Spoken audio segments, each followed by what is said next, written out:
Let's fucking go. Let's fucking go. King of games with vampires, baby! Woo! Turns out the latest main box is more than just a gimmick, bringing some long overdue support to the vampire archetype to revive it from the depths of obscurity. The vampire deck I'll be going over is what I used to climb ladder and get an early King of Games rank up with. Starting out with the new support, we have the new ultra rare Vampire Duke. Duke has two effects. When normal summoned, Duke can summon a vampire monster from the grave in defense position. A nice effect to swarm the board and trigger the effects of vampire monsters on summon. That said, the second effect is what gives the deck some much needed power. When special summoned, Duke lets you select a card type to force your opponent to send a card of that type from their deck to the graveyard. So for example, if you select trap cards, your opponent has to choose a trap from their deck to send to the grave, as long as they have one to send. Quick note that this is also a nice way to turn off the opponent's treacherous trap hole. While the effect seems underwhelming on the surface, it essentially turns into spot removal when combined with the field spell Vampire Kingdom. See, when the field spell is up, anytime a card is sent from your opponent's deck to the graveyard, you're prompted to pop a card on the field at the cost of sending a vampire monster from your hand or deck to the graveyard. So Duke essentially allows you to trigger your field spell without needing to wait for your opponent to mill cards themselves, giving us the ability to disrupt the opponent on our own terms. We have a couple of ways to special summon Duke to trigger this effect. Normal summoning Duke allows you to summon Duke from the graveyard. Meanwhile, normal summoning a vampire Scarlet Scourge allows you to do the same thing at the cost of 1,000 life points. Meanwhile, if Duke is stuck in the hand, sending Gazuki to the grave in any way lets you banish another zombie monster to special summon that Duke. If we have Vampire Desire, we can use it to let us special summon Duke from the graveyard by successfully sending another monster we control to the graveyard. While all these options are helpful to trigger Duke on our turn to pop with Vampire Kingdom, it doesn't do much to stop the opponent from making plays on their turn. Theoretically, we have Vampire Takeover, which lets us play Vampire Kingdom from the deck as long as we only control zombie monsters, and then allows us to special summon a vampire monster from our graveyard. This card lets us pretty much set up Duke into Vampire Kingdom pop single-handedly, allowing us to disrupt the opponent on their turn by summoning Duke when we want. The only issue is we're not always able to easily get both Duke in the graveyard while setting up a takeover turn 1. That's where the other new card we've added comes in. Vampire Awakening, a trap card that lets us special summon any vampire monster from the deck. The only downside being that the monster goes to the grave during the end phase. We could use this to summon Duke on our opponent's turn while the field spell is up to pop a card on the field and interrupt them. Beyond this, we could also just use Awakening to summon a Vampire Familiar to search a vampire monster, or Vampire Retainer to search a vampire spell or trap from the deck while maintaining a body on board to tank an attack. The monster being sent to the grave doesn't end up being a downside, as we can just bring them back onto the field next turn while getting more searches from their summons. When setting up their plays, the goal of the deck is usually to get Retainer or Familiar to the graveyard, as they can each special summon themselves from the grave by sending a vampire card from our hand or field to the graveyard, though they are banished when they leave the field. From there, we can just search whatever combo pieces we need to either OTK or set up for next turn. We usually get our strategy going by using either Gazuki or Samurai Skull to mill whichever of the two vampires we need. If we don't have either Gazuki or Samurai Skull but start with Familiar or Retainer, we can summon them and then activate Vampire Desire's second effect, which allows us to send a vampire monster from the deck to the grave to change the level of a monster we control to that level. So if we control Familiar, we can send Retainer and vice versa. We can also send him to the grave as tribute fodder using enemy controller or ballista squad while disrupting our opponent at the same time. Vampire Vamp is our other high level monster, allowing us to steal any monster the opponent controls with higher attack on summon, allowing us to both disrupt the opponent as well as gain enough attack for a quick OTK. If sent to the graveyard while equipped with a monster that it stole, it could then summon itself back onto the field, providing more pressure onto the opponent. Vampire Domain lets us gain life points equal to the damage our vampire monsters inflict on the opponent. However, its other deck is the real MVP, allowing us to pay 500 life points to gain an additional normal summon of a vampire monster. This allows us to set up our plays with something like a Gazuki or Samurai Skull mill and still have a follow-up summon that same turn. And finally, our boss monster, Book of Moon. In theory, we play 30 cards because we have so many potential starters, giving us room to add text that help lay through an opponent's turn 1 and turn 2. While the Vampire Core is powerful and can garner a ton of advantage, it could struggle surviving long enough through for typical disruption on its own. The extra text allows it to have additional staying power, putting pressure on the opponent while we set up lethal play lines with our core engine. Also, quick tip with Book of Moon, if using it to flip down our own familiar or retainer summoned from their own graveyard effects, they'll forget they're supposed to be banished when leaving the field and will go to the grave instead. Finally, we use level tuning as our skill, which makes the deck in my opinion. Some people play Master of Fusion and Seal Tombs instead as valid alternatives, however I've always preferred level tuning. The monsters we play typically have different levels, so extra deck plays via XE summoning usually aren't an option, but by having 2,000 life points or lower, we can have 2 monsters on our side of the field become levels 1 through 4, opening up the potential to use the extra deck. With Retainer, Familiar, and Domain, we could reliably trigger losing up to 1,500 life points, and adding Scarlet Scourge summon on top of that, we can lose an additional 1,000 life points to easily get to level tuning range without relying on the opponent to damage us. We also get to play as Jack Atlas, which lets us debate people into thinking we're playing a secret deck so they can commit too many resources in the turn 1 Roach play. Looking at our extra deck, we play Diamond Direwolf to clear back row before committing to follow-up plays. Meanwhile, Malevolent Sin is used for spot removal to clear way for the OTK. For the remainder of the rank 4s, we play the Utopia Ray package. With the ease in which we can summon monsters on board while paying life points to trigger their effects, it's very easy to set our life points to 1,000 or below to steal an unexpected win with Utopia Ray. Ray alone is the reason we play Scarlet Scourge, as the special summon from the grave effect lends to setting up Xyz plays with level tuning. Meanwhile, the 1,000 life point cost for the effect makes it easier to reach Utopia Ray life point range. Also, Utopia Ray just so happens to give us an out to big untargetable monsters. We play Crumble Logos and Sylvan Princess Sprite, as they can be made when we control either 2 Retainer or 2 Familiar respectively. We play them not so much for their effects, but because Retainers and Familiars detached as Xyz materials will go directly to the grave instead of being banished, even if they were initially special summoned from their own effects in the grave, as they technically aren't leaving the field when detached. This provides us an avenue to maintain fuel in our graveyard to commit follow plays with. That being said, Crumble Logos negate can be a nice bonus. Meanwhile, Princess Sprite has good odds at activating a spell or trap to add to the hand for more resources to play with. We also play Adrius because Duke normal summon can special summon Duke from the graveyard to go into a rank 5. The spot removal is nice in theory, but to be honest, Adrius rarely comes up and this slot can be replaced for another extra deck monster. Quick reminder that Duke can only be used for the XE summon of a dark monster. And that's the deck. A solid deck that usually has plays turns 1 and turns 2. A lot of the time, the deck's biggest enemy is its own pilot, with most situations having multiple play lines with at least one that could result in the win. The deck doesn't have the same consistency as the tier decks do, and can sometimes struggle to keep up if it doesn't draw well enough, but once it gets going, it can plus incredibly easily and steal quick wins with Vampire Vamp and Utopia Ray while using Vampire Kingdom to pop any disruptive back row. A solid deck that's worth your time if you're into bigger brain strategies. Just be prepared to occasionally call trap cards with Duke's effect, only to have your opponent have no trap cards to mill because they drew both of their Treacherous Trap hole already. Now, time for some gameplay. We are going second versus DSOD Kaiba, and they are going to be activating the Ultimate Dragon skill. This could be a very difficult matchup if they pop off, which it seems like they're doing, as they're activating the Cards of Consonance to discard the White Sun of Ancients, drawing 2 cards. Setting up background, they're going to be normal summoning the Sage with Eyes of Blue to add the White Sun of Ancients from the deck to the hand, and then they're going to proceed to activate Ancient Rules to special summon from the hand the Dragon Spirit of White. Now they're popping off, making a Blue Eyes Spirit Dragon, summoning defense mode, and in the end phase, the White Sun of Ancients is going to be summoning a Blue Eyes White Dragon from the deck. Blue Eyes Spirit Dragon is very difficult for us to out, so we're going to have to play this very carefully. We're going to activate the Vampire's Domain, paying 500 life points so we could get an additional normal summon of a vampire monster, setting our Retainer, we're then going to tribute summon over it so we could normal summon the Duke, allowing us to then special summon the Retainer from the graveyard. They respond by immediately karma cutting our Duke, discarding a White Stone of Ancients to do so, but we still get ourselves a Retainer play, allowing us to add a Vampire Kingdom from the deck to the hand now. Activating that Vampire Kingdom, we're going to set the Awakening, and we're going to keep the Book of Moon in hand and hope that they're going to be greedy, and that's exactly what they did. In the end phase of our turn, they're going to be tagging out the Blue Eye Spirit Dragon for an Azure Eye Silver Dragon, and as its targeting effect attempts to resolve, we're going to flip it down with the Book of Moon before it actually gets target protection. This Blue Eyes White Dragon on the field will have target protection, but the rest of their monsters won't. In the end phase, they are going to be summoning the Blue Eyes White Dragon number 2, and now that is the end of our turn.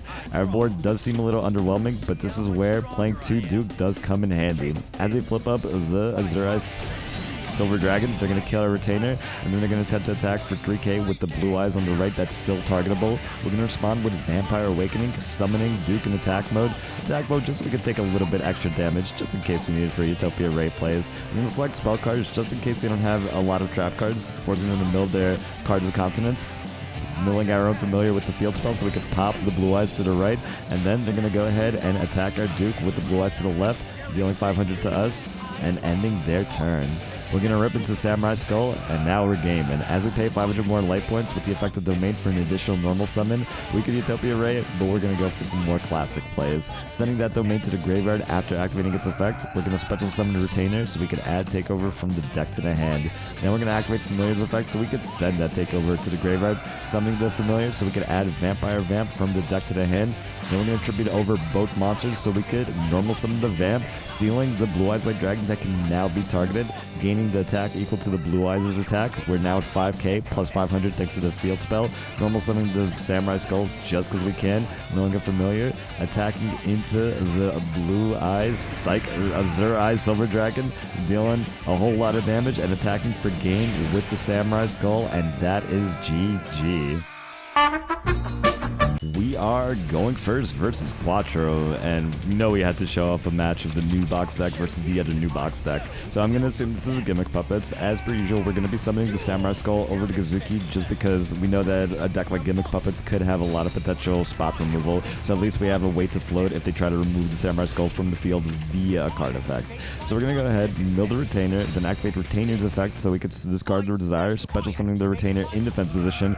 We did this over activating Desire to special summon the Retainer because we want to have the extra body on board and the potential float from Samurai Skull. We then search the Takeover, set it, and set the Awakening as well, and end our turn. Then they activate on their turn Relinquish Puppet, milling the Bisdoll so they can play the Destroy from the deck.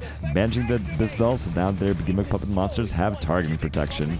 Destroy is going to pop itself so they can special summon from the hand both the Jury Doll as well as the Gear Changer. And then they're going to be able to special summon the Magnet Doll as well. They got themselves some level 8s, and Gear Changer is going to be another level 8 as well. Going to rank 8, they're going to make the number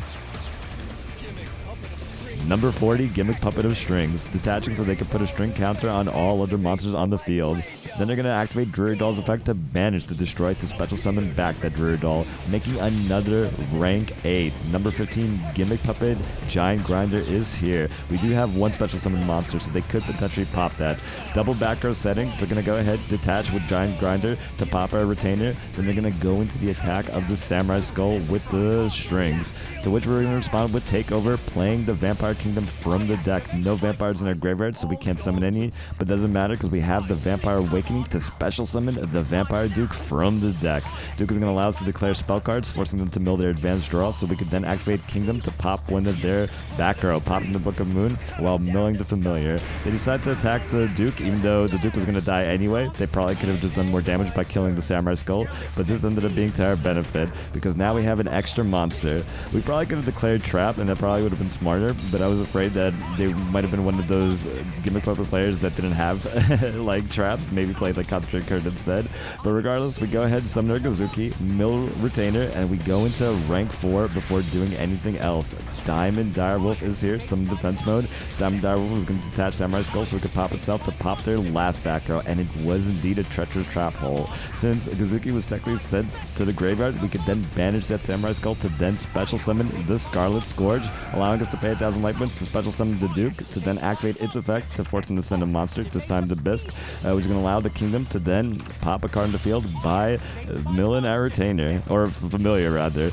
We decided to keep the strings because of what's happening next. As we send that Duke from the field to the graveyard, we special summon the Retainer. We don't need the Duke anymore because it can't attack anyway. We're going to search the domain. We've already used our first normal summon, but that domain is going to give us an additional normal summon at the cost of 500 life points, and then we're going to send that domain to the graveyard to special summon the Familiar. We activated the domain's effect, so even though it's no longer on the field, we still get the benefit of the additional normal summon.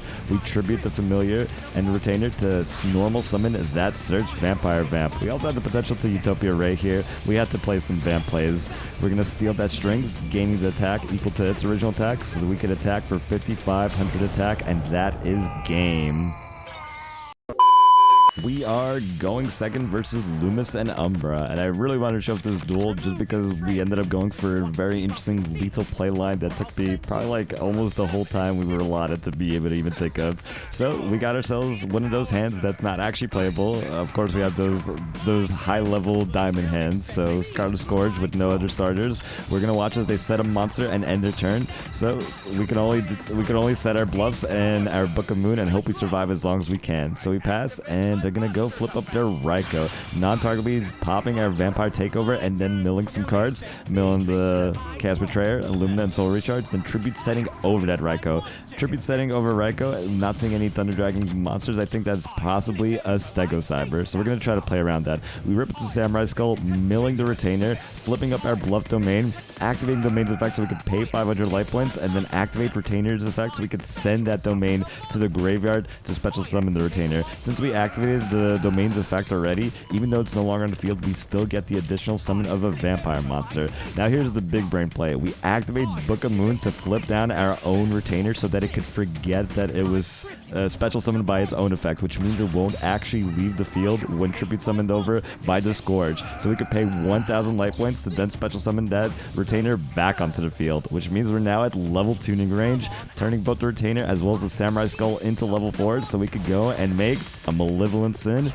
If that is a Stego Cyber, it doesn't matter because now we can attach to temporarily banish that Stego Cyber. Now we can activate Vampire Kingdom as well as set a Vampire Awakening. If there's a hand trap, we at least have a follow pop on the opponent's turn as well. So we're overall chilling. We attack for 2,700, we attack for 2,400, and that is game.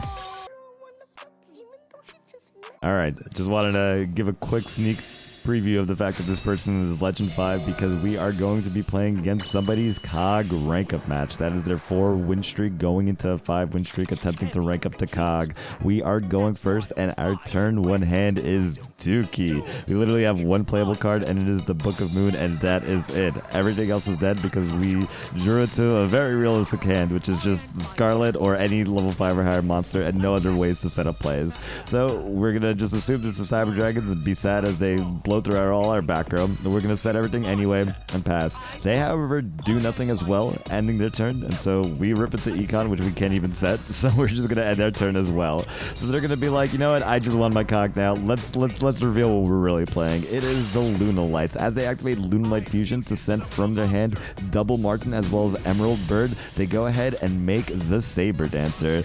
Saber Dancer is going to be big and untargetable. Meanwhile, Emerald Bird is gonna special summon from the graveyard, and Yellow Martin is going to allow them to add Lunalight Fusion from the deck to the hand. They're going to go ahead, attack directly for 3,400. We're going to tank it. We can't block it anyway, and that is going to be the end of their turn. And now we have to do big plays. We just so happen to rip it to Kazuki, and so we could actually play. So Kazuki is going to get summoned, allowing us to mill Retainer, and then we're going to flip up the Vampire Takeover we said many turns ago, so that we can special summon the Retainer after playing the Vampire Kingdom from the deck.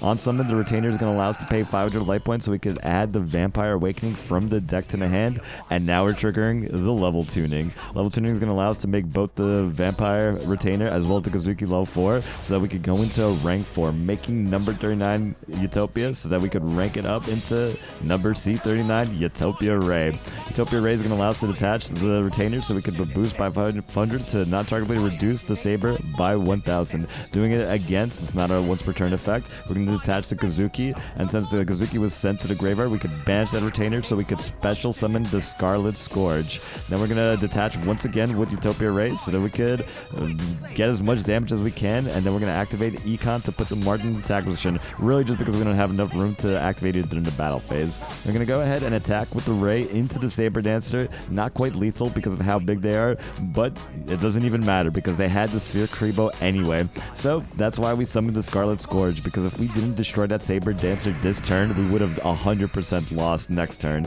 and we would have had no more outs to that Saber Dancer. So we were able to successfully destroy the Saber Dancer. Not quite lethal, but that is the end of our turn. Quick note, when we played this duel, after the third summon, we felt the delay we didn't feel before, which led us to know that they had a Trifortress Ops in the hand. So on their turn, they're going to go ahead, activate Lunalight Fusion, to which we respond with Book of Moon onto our Utopia Ray so that they cannot use the deck to fusion summon with. And since we know one of the cards in their hand would strike Fortress Ops, the second card must have been a non-Lunalight monster as well, which means the fusion fizzled out and we stopped their rank up. That's a GG easy. We are going second versus Yuma and Astral, and I'm going to assume that this is probably Onomata play. So we have ourselves a literal dookie hand, having 2 level 5 or higher monsters with absolutely no starters to make any value off of them. So we're going to just pray for our top deck. As they have a much better hand than us, they're going to Dodo draw, discard the Utopic Onomatopoeia to draw 2 cards, activating Onomata play, returning the Gagaga Wind to add Gagaga Sister from the deck to the hand instead. Normal summoning that sister, they're going to search back that Gagaga Wind. And now this play is a little sus because they activate Gagaga Wind to special summon Zababa Babancho Coat, which they could have just special summoned by its own effect anyway, but whatever, who am I to judge? We're then going to watch them activate the Coat's effect to special summon from the grave the Utopic, then activate Sister's effect to turn both itself as well as the Utopic into level 6 so they could go and make Insector Exabeetle. That's going to allow them to then detach both materials. They could rank up that Exabeetle into a turn 1 digital bug Rhinoceros. That is the end of their turn. And, I mean, we rip into Retainer, and while that seems underwhelming on the surface, we're going to then activate the Econ Take after setting that Retainer so we could tribute the Retainer, stealing the Rhinoceros, and then allowing us to detach the material we had on it so we could pop their own code. Then we're going to discard our Vamp so we could special summon that Retainer, adding Vampire Kingdom from the deck to the hand, setting the Book of Moon, activating the Kingdom, which is going to give our zombies a 500 attack boost. We're going to attack for 1700, and that is lethal with their own monster. We could sucky even without the Vampire Vamp, and that is GG.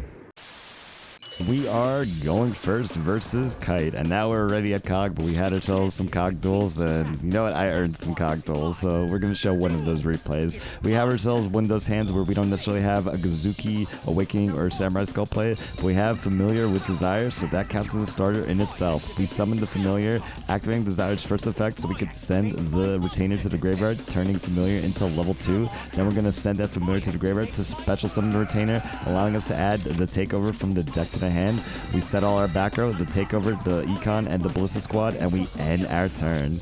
They're going to go ahead and they're going to immediately activate Necro Valley, which is our basically our big counter, which is one of the main reasons we play Ballista Squad. They're going to then proceed to normal summon the Photon Lizard to add the Photon Thrasher from the deck to the hand, special summon the Photon Thrasher, and then special summoning the Photon Vanisher to add Galaxy Eyes Photon Dragon from the deck to the hand. They're then going to special summon the Photon Advancer and activate the Galaxy Photon skill to reveal the Galaxy Eyes Photon Dragon and add Photon Stream of Destruction from the deck to the hand. Making a rank 4, they got the Star Liege Lord Galaxion, and we're going to immediately respond with Vampire Takeover and then chain the Ballista Squad. We had to do it in this order because Vampire Takeover requires us to have a zombie monster, at least one, to be able to activate, and Ballista Squad would have tributed that one monster. So we activate the Vampire Takeover and then tribute Retainer so that we could then pop Necro Valley before the Takeover resolves, allowing us to play the Kingdom and then summon the Familiar from the graveyard,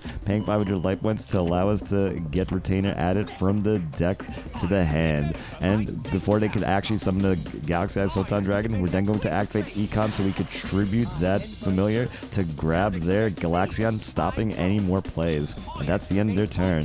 Now we're going to do our standard Vampire plays, activating Retainer from Familiar from the grave so we could discard the Retainer, adding a Scarlet Scourge from the deck to the hand, tributing over Retainer to summon the Scourge so we could special summon, or tributing over Familiar rather, to summon the Scarlet Scourge, paying 1,000 life points so we could summon Retainer, paying 500 life points with the Retainer effect to add the Awakening from the deck to the hand. We now have level tuning, and you know the drill, Utopia into Utopia Ray. If this isn't lethal, if for whatever reason they're playing Temperance, for example, we have Awakening so that we could set it, summon our Duke from the deck with Vampire Kingdom on the field now, and we have spot removal on their turn, and that is GG. We're going first in a Jack Atlas mirror match. Let's see if they think we're playing Resonators. Doesn't matter though, because we're going first, so they'll probably know what we're playing now. As we go, and normal summon the Gazuki, we're going to mill a Retainer so that we could then activate Retainer's effect to discard the Duke, so we could special summon the Retainer, adding Takeover from deck to the hand. This is a greedy turn one play, because we wanted to set up being able to pop with the Duke with just one Takeover play. Now, we do set our Desire as a bluff, hoping that they're not a True Nade gamer, now that it's officially banned, but not implemented in the Ranked Duels ban list just yet, not for another few days, but of course, this is one of those big boy gamers. So they activate the Hate True Nade immediately, forcing us to activate our Takeover to play the Vampire field spell from the deck onto the field, and we figured, let's just respond with Vampire Duke Summon as well, just to have an extra body on board. Then they activate Cosmic Cyclone because they're especially gaming, banishing our Kingdom, and then activating the Resonator call to add Crimson Resonator from the deck to the hand. Demon's Resonance is going to activate so they could return, or rather reveal the Crimson Resonator to return a card from their hand to the deck, adding Wandering King Wildwind from the deck to the hand. Activating the Crimson Resonator's effect to special summon, and then special summoning the Wandering King Wildwind, we have ourselves a red Rising Dragon, which will special summon from the grave that Crimson Resonator, which will then activate to special summon from the deck the red Resonator, gaining 2100 life points equal to the attack of the red Rising Dragon. Then they'll Synchro into the Dark End Dragon to then send the Duke to the graveyard. Honestly, I feel like the play here was to send the Retainer to the graveyard, since it would be banished and not sent to the graveyard, which would mean then killing Gazuki first would have meant no flow for it. But they summoned Doomcal, they hard opened Doomcal, True Nade, and Cosmic Cyclone, by the way. They attack with the Doomcal into the Gazuki first, and now we have to play through this Doomcal. So even though we know it's going to get negated, we activate Gazuki's effect to banish the Duke, so that the Doomcal is forced to negate and destroy us, and tributing itself in the process. Then they use the Crimson Resonator to destroy our Retainer, banishing it, and then they attack directly for 2100, ending their turn. They could have dealt with a few more damage if they just killed the Retainer and then attacked the Gazuki first. Meanwhile, we would have not been able to actually bait out the Doomcal effect, since Gazuki would have had no targets in the grave to banish at the time.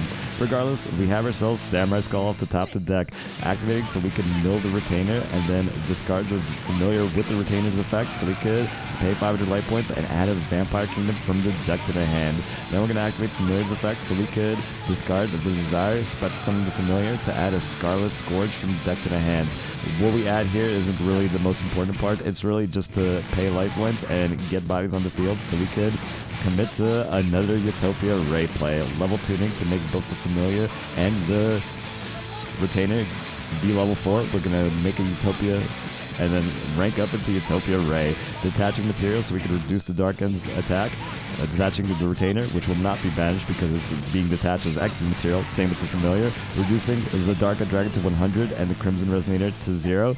Meanwhile, by boosting Utopia Ray to 4000, we activate the Vampire Kingdom for some extra damage, doing 2200 with the Samurai Skull, and attacking for game with Utopia Ray. They're 900 over their 2900. Even if their back row hate on the field spell was an MST and not a Cosmic Cyclone, or if they just didn't activate in the first place, we still would have had lethal there.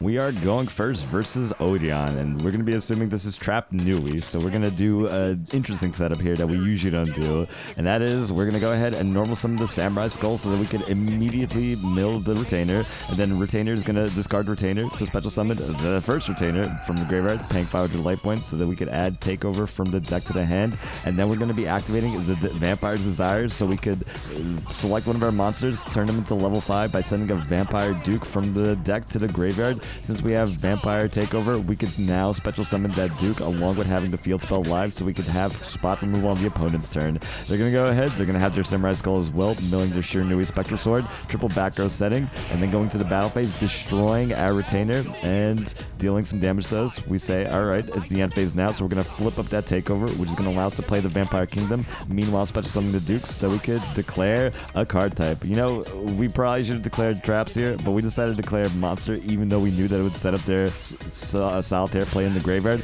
because I honestly didn't want them to have Kanadi in the graveyard, so that once they respond with their other traps, that would be another body on board for them to special summon to tank lethal with. So we popped the bad aim, and now it's our turn. We're going to go ahead, send that Duke from the field to the graveyard so we can special summon Familiar from the graveyard, adding a Scarlet Scourge from the deck to the hand, tripping over to Familiar so we could summon the Scarlet Scourge. We're going to pay 1,000 light points so we could special summon the Duke. However, they respond with Fiendish Chain to negate, but we respond with Book of Moon so we can flip down our Scarlet Scourge, allowing us to successfully special summon the Duke because the Fiendish Chain is no longer chaining our Scourge. On summon, the Duke is going to allow us to declare another monster card so that they can mill it from their deck. They respond with Floodgate Trap Hole so they can basically clog us, flipping down our Duke. They send the Spectral Sword, but we still get to activate our Vampire Kingdom, and it doesn't have to destroy their own cards. We can destroy our own monster, destroying that Duke so that we can mill the Retainer, and then we send the Vampire Kingdom from the field to the graveyard so we could special summon that Retainer, paying 500 life points to add another Vampire Kingdom. But the big reason we do this is because we're now at 1,000 life points, which means it's time for Utopia Ray OTK. And also, on top of that, we have both Vampire Kingdom and Vampire Awakening, so we could play the Kingdom and then set the Awakening, so next turn we'd be able to have us follow up special summon from the deck Duke pop if we needed to. Of course, the duel is not going to go that long because we're going to do the Utopia Ray thing, and that is going to be lethal.